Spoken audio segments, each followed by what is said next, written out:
أعوذ بالله من الشيطان الرجيم. بسم الله الرحمن الرحيم.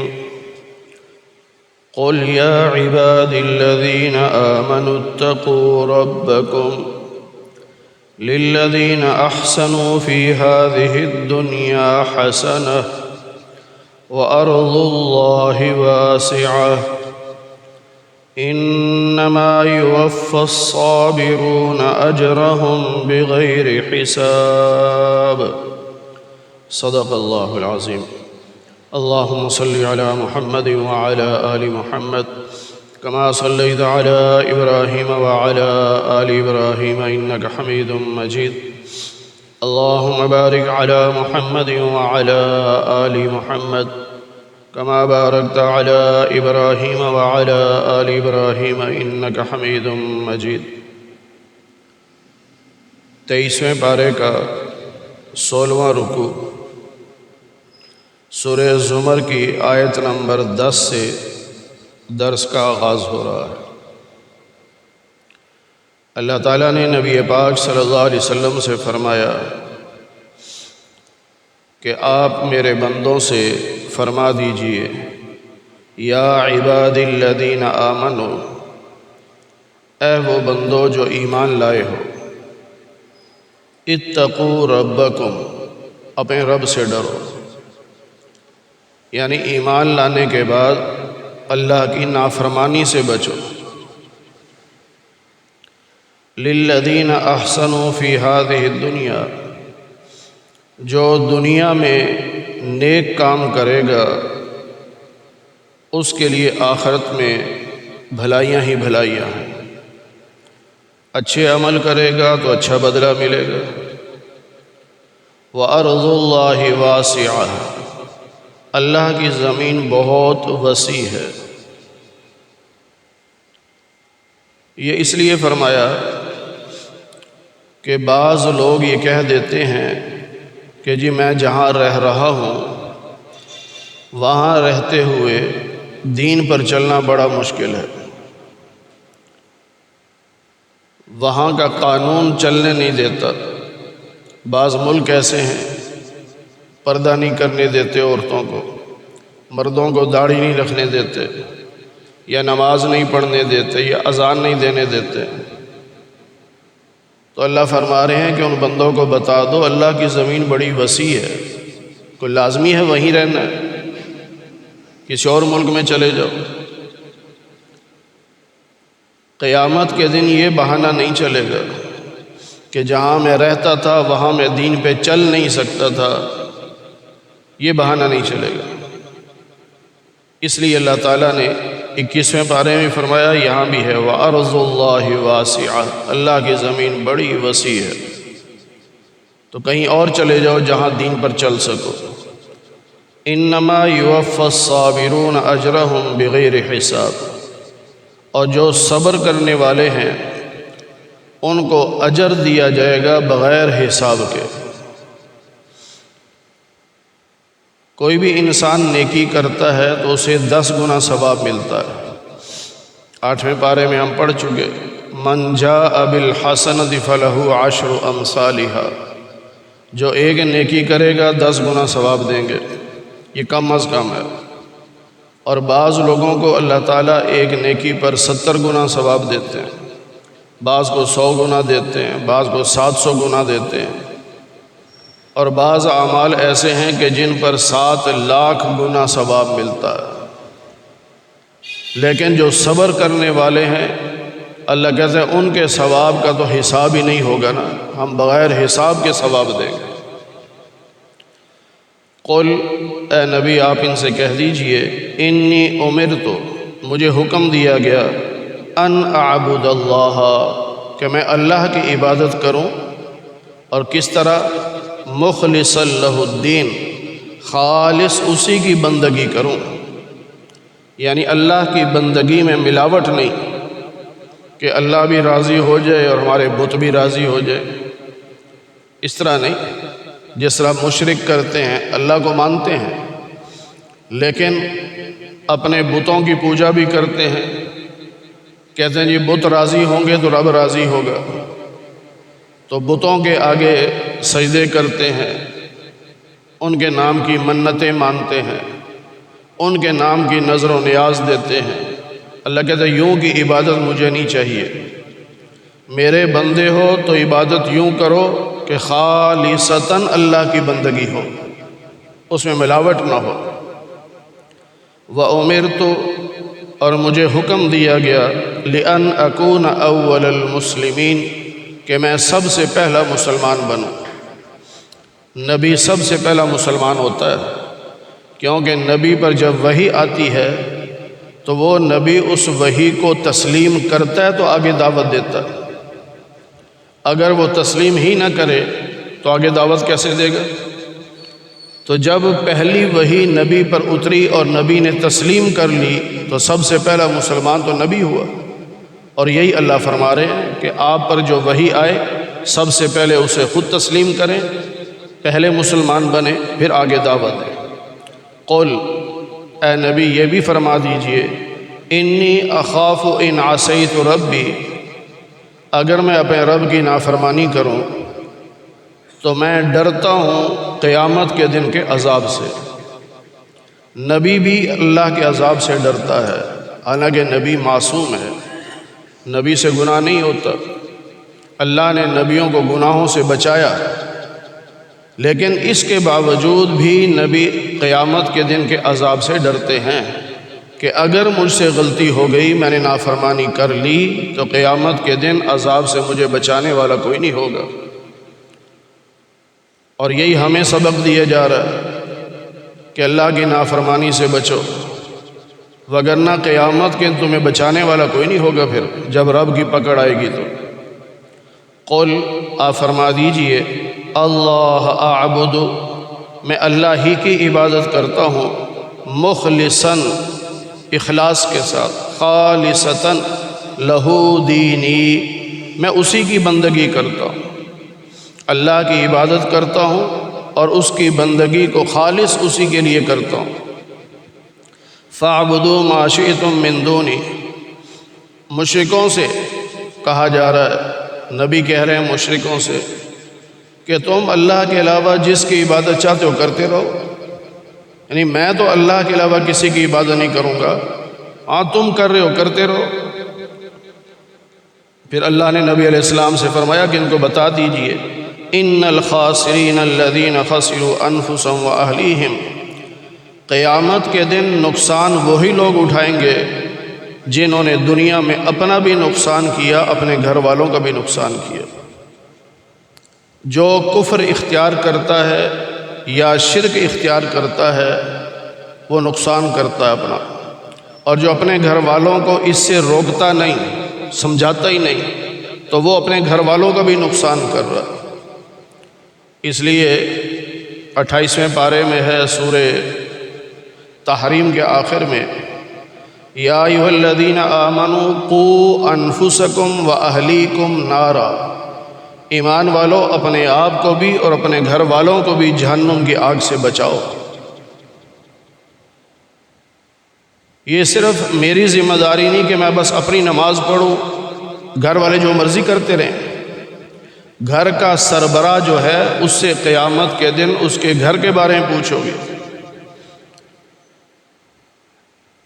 شوہر بیوی کا سربراہ ہے، باپ اپنی اولاد کا سربراہ ہے، تو اگر وہ ان کو ہدایت نہیں کر رہا، ان کی رہنمائی نہیں کر رہا، انہیں دین کی طرف دعوت نہیں دے رہا، تو اس سے پوچھا جائے گا کیوں نہیں کیا۔ الا کلکم راع وکلکم مسئول عن رعیتہ، حدیث پاک میں ہے کہ تم میں سے ہر شخص نگران ہے اور تمہارے ماتحتوں کے بارے میں تم سے سوال کیا جائے گا۔ اگر ملک کا بادشاہ ہے تو پوری رعایا کے بارے میں اس سے سوال ہوگا، اگر کسی دفتر کا افسر ہے، کسی محکمے کا ہیڈ ہے، تو اس کے ماتحت جتنے لوگ ہیں ان کے بارے میں اس سے سوال کیا جائے گا۔ تو اسی طرح جو گھر کا سربراہ ہے اس سے اس کی اولاد اور اس کی بیوی کے بارے میں سوال کیا جائے گا، کیوں نہیں سمجھایا ان کو۔ علامہ ڈاکٹر خالد محمود صاحب رحمۃ اللہ علیہ آپ میں سے اکثر واقف ہوں گے۔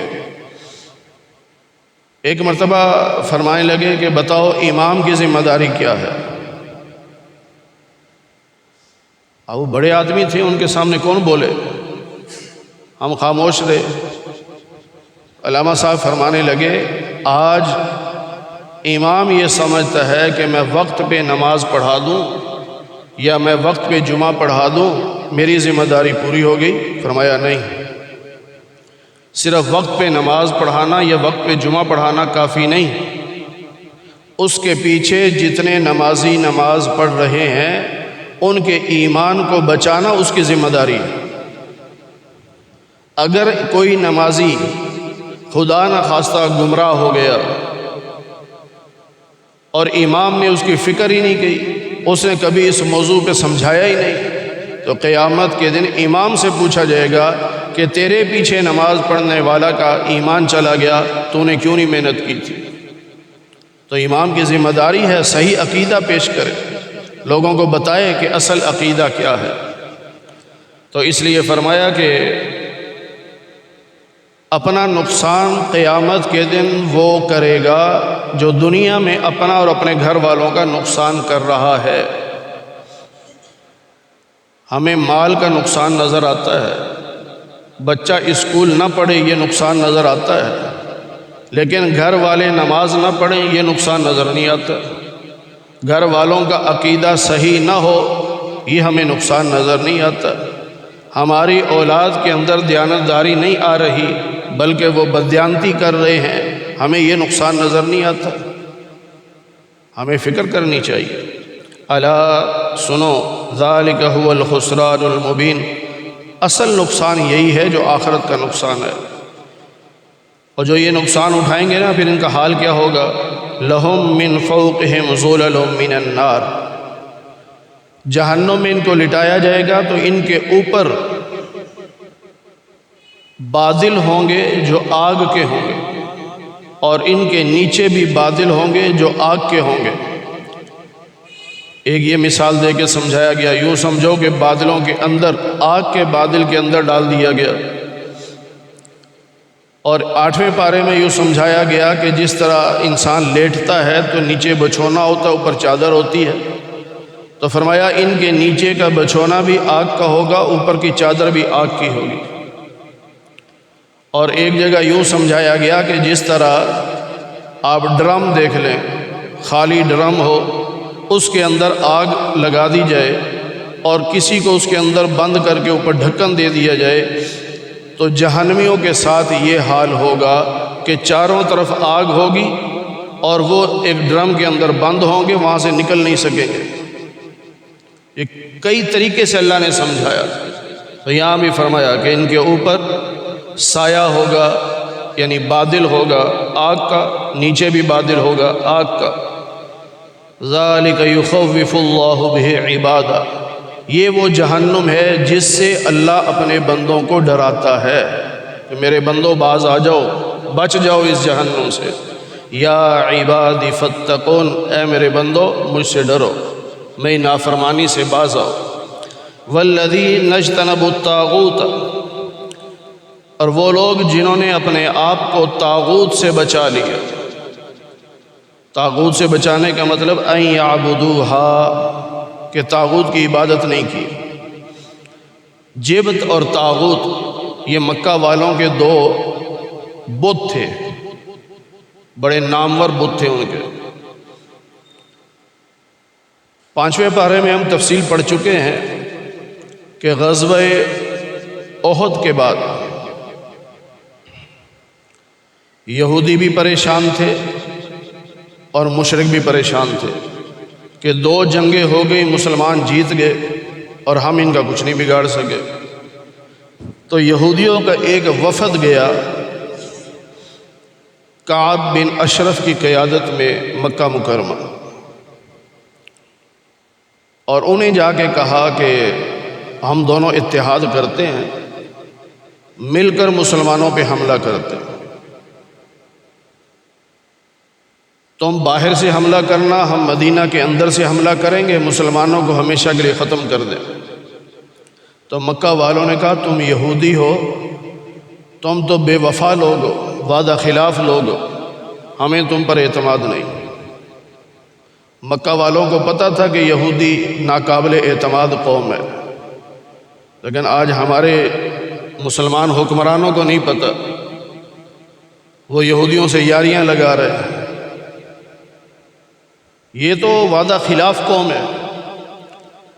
یہودیوں نے کہا جی کیسے یقین دلائیں؟ مکہ والوں نے کہا ہمارے دو بت ہیں، جبت اور طاغوت، ان کو تم سجدہ کرو، پھر ہمیں یقین ہوگا کہ واقعی تم ہمارے ساتھ مخلص ہو۔ تو انہوں نے جبت اور طاغوت کو سجدہ کر دیا، حالانکہ بت کو سجدہ یہودی مذہب میں بھی حرام ہے، لیکن سیاسی مفاد لینے کے لیے سجدہ کر دیا۔ اس لیے پھر غزوہ خندق کے موقع پر یہودیوں نے اندر سے حملہ کیا، مشرکین مکہ نے باہر سے، لیکن نبی پاک صلی اللہ علیہ وسلم نے مکہ والوں کا حملہ روکنے کے لیے خندق کھدوا دی، مکہ والے حملہ نہیں کر سکے۔ اور یہودیوں نے جو سمجھا کہ سارے بارڈر پہ مصروف ہیں تو عورتوں پر حملہ کیا، تو نبی علیہ السلام کی پھپھو تھی حضرت صفیہ، انہوں نے ایک کھونٹا جو کھاڑ کے اس کے سر پہ مارا یہودی کہ وہ مر گیا۔ اس کو دیکھ کے یہودی سارے بھاگ گئے، ان کا مرد ہیں یہاں، حالانکہ عورت نے مارا تھا۔ رب نے ایسا رعب ڈال دیا۔ تو اصل وہ جبت اور طاغوت، تو یہاں اللہ فرما رہے ہیں کہ وہ لوگ جو اپنے آپ کو طاغوت سے بچاتے ہیں، کہ طاغوت کی عبادت نہیں کرتے۔ وَأَنَابُوا إِلَى اللَّهِ، اور اللہ کی طرف رجوع کرتے، تو لَهُمُ الْبُشْرَىٰ، ایسے لوگوں کے لیے خوشخبری۔ فَبَشِّرْ عِبَادِ، اللہ کہتے ہیں میرے ان بندوں کو خوشخبری سنا دو۔ کون سے بندے؟ الَّذِينَ يَسْتَمِعُونَ الْقَوْلَ، جو بات کو سنتے ہیں اور پھر اس پر عمل کرتے ہیں، یہ وہ لوگ ہیں جن کو اللہ نے ہدایت دی ہے۔ وَأُولَٰئِكَ هُمْ أُولُو الْأَلْبَابِ، اور یہ وہ لوگ ہیں جو عقل والے ہیں۔ جو اللہ کی بات مانے وہ عقل والا ہے، اور جو اپنی منمانی کرے یا دین کی نافرمانی والے کام کرے وہ عقل مند نہیں، وہ بے وقوف ہے۔ تو اللہ کہتے ہیں اولئک ہم اولو الالباب، عقل والے یہ ہیں جو اللہ کی بات کو مانتے ہیں، اس پر عمل کرتے ہیں۔ اب اللہ ایک سوال کر رہے ہیں، افمن حق علیہ کلمۃ العذاب، بھلا ایک شخص ایسا ہے کہ جس پر عذاب مسلط ہو گیا، یعنی فیصلہ ہو گیا کہ اس کو عذاب ہونا ہی ہونا۔ افانت تنقذ من فی النار، کہ آپ اس کو جہنم کی آگ سے بچا لیں گے؟ یعنی رب نے جس کے لیے فیصلہ کر دیا کہ اس پہ جہنم کا عذاب ہے، اسے نبی بھی نہیں بچا سکتے۔ یہی اللہ فرما رہے ہیں کہ آپ بچا لیں گے اسے؟ آپ نہیں بچا سکتے۔ جب اللہ فیصلہ کر دے کہ اس کو جہنم میں پھینکنا ہے، پھر کوئی نہیں بچا سکتا۔ یہ بعض بیچارے قرآن سے دور ہوتے ہیں، ان بیچاروں کو پتہ کوئی نہیں، اپنی ایک سوچ کے مطابق کہہ دیتے ہیں۔ کہتے ہیں رب دا پھڑیا چھڑائے محمد، یہ کسی نے کہا ہے؟ رب دا پھڑیا چھڑائے محمد، محمد دا پھڑیا کوئی چھڑا نہیں سکتا۔ اور بھائی یہ معاملہ الٹا ہے، اللہ کا پکڑا کوئی نہیں چھڑا سکتا۔ اور کہتے ہیں کہ رب پکڑ لے تو نبی چھڑا لے گا، اور اگر نبی نے پکڑ لیا کوئی چھڑا نہیں سکتا۔ یہ کیسی باتیں کر رہے ہو بھائی؟ رب رب ہے، نبی نبی ہے۔ سارے انبیاء بھی جمع ہو جائیں تو رب کے برابر نہیں ہو سکتے۔ اس لیے ایسے جملے کہنے سے پہلے سوچنا چاہیے۔ اللہ فرما رہے ہیں یہ تم نے سن لیا جہنمیوں کا تذکرہ، اب سنو لیکن الذین اتقوا ربہم، لیکن جو اپنے رب سے ڈرے گا نا، نافرمانی سے بچے گا، تو لہم غرف من فوقہا، ان کے لیے رب جنت میں بالا خانے بنائے گا، یعنی اوپر کی منزلیں ہوں گی، ان پہ بڑے شاندار قسم کے کمرے ہوں گے۔ اور غرف مبنیۃ، بڑے سجائے ہوئے بڑے خوبصورت وہ اوپر کے کمرے ہوں گے، اور ان کے نیچے نہریں جاری ہوں گی، یعنی اوپر جنت ہے، نیچے نہریں جاری ہے، اوپر بلڈنگ ہے، تو ظاہر ہے ساری بلڈنگ تو نہیں ہوگی نا، گراؤنڈ ہوگا، اس گراؤنڈ میں نہریں جاری ہیں، جس طرح آگے آئے گا انشاءاللہ 26ویں پارے میں سورہ محمد صلی اللہ علیہ وسلم میں اللہ فرماتے ہیں کہ ہم نے جنتیوں کے لیے 4 نہریں بنائیں، پانی کی نہر، دودھ کی نہر، شہد کی نہر اور شراب کی نہر۔ ہر جنتی کو یہ 4 نہریں ملیں گی، کوئی جگ یا گلاس نہیں، نہریں۔ اور پھر احادیث میں ہے کہ اللہ جنتی کو ایک چھڑی دیں گے، وہ سونے کی ہوگی، جس طرح یہ ہمارے S P D S P کے پاس ہوتی ہے، یا آرمی میں بریگیڈیئر رینک کے لوگوں کے پاس سٹک ہوتی ہے، ہوتی تو وہ بانس کی ہے، اس کے آگے وہ پیتل لگایا ہوتا ہے، اس طرح کی سٹک ہوگی لیکن وہ سونے کی ہوگی۔ اور اللہ نے یہ اختیار دیا ہوگا کہ جنتی جیسے چاہے نہروں کا رخ موڑ دے، بس وہ صرف چھڑی سے اشارہ کرے گا، نہریں مڑتی چلی جائیں گی۔ مثلا وہ چاہتا ہے کہ 4 نہریں سیدھی آئیں تو وہ سیدھی یوں کرے گا، وہ سیدھی چلتی رہیں گی۔ اب اس کا جی چاہ رہا ہے کہ سیدھی دیکھنے کو دل نہیں کرتا، تھوڑا سا ٹیڑھی میڑھی ہوں، تو جوں جوں وہ چھڑی کو گھماتا جائے گا وہ نہریں بھی ترچھی ہوتی چلی جائیں گی، اور 4 نہریں ہر جنتی کو ملیں گی۔ وعد اللہ، یہ اللہ کا وعدہ ہے، لا یخلف اللہ المیعاد، اللہ وعدے کی خلاف ورزی نہیں کرتا۔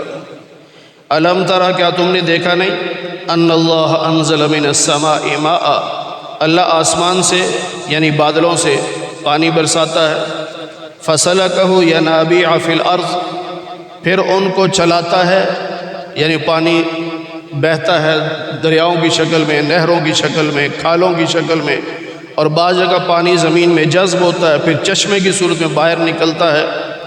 ثم یخرج بہ زرعا، پھر اسی پانی کے ذریعے سے اللہ فصلیں اگاتا ہے، مختلفاً الوانہ، مختلف رنگ کی فصلیں ہیں، پانی ایک ہی ہے۔ 13ویں پارے میں ہم نے پڑھا ہے سورہ رعد کے پہلے رکوع میں کہ تم دیکھو زمین کا ٹکڑا ایک ہی ہے، آپ چھوٹا سا زمین کا ٹکڑا لے لیں، کھاد آپ ایک ہی ڈالیں گے، پانی بھی ایک ہی ڈالیں گے، زمین بھی ایک ہی ہے، ایک کونے میں آپ لیموں کا بیج ڈالتے ہیں، ایک کونے مرچوں کا ڈالتے ہیں، ایک میں پودینہ ڈال دیتے ہیں، ایک میں دھنیا ڈال دیتے ہیں، کچھ عرصے کے بعد یہ فصلیں نکل رہی ہیں، شروع میں سبز ہیں، لیکن جو یہ پودے بڑے ہو جاتے ہیں، جب ان پر فصل لگتی ہے تو کوئی پیلے رنگ کی، کوئی سرخ رنگ کی، کوئی سبز رنگ کی، اور سب کا ذائقہ الگ۔ تو اللہ کہتے ہیں کہ یہ دیکھو تو کون کرتا ہے، یہ انسان تو نہیں کر سکتا، یہ اللہ کی طاقت ہے۔ زمین ایک، پانی ایک، کھاد بھی ایک، اور ہر ایک فصل کا رنگ الگ، ذائقہ الگ۔ تو اللہ کہہ رہے ہیں دیکھو بارش کے پانی کے ذریعے سے اللہ کھیتیاں اگاتا ہے، مختلفاً الوان، ان کے رنگ مختلف ہوتے ہیں۔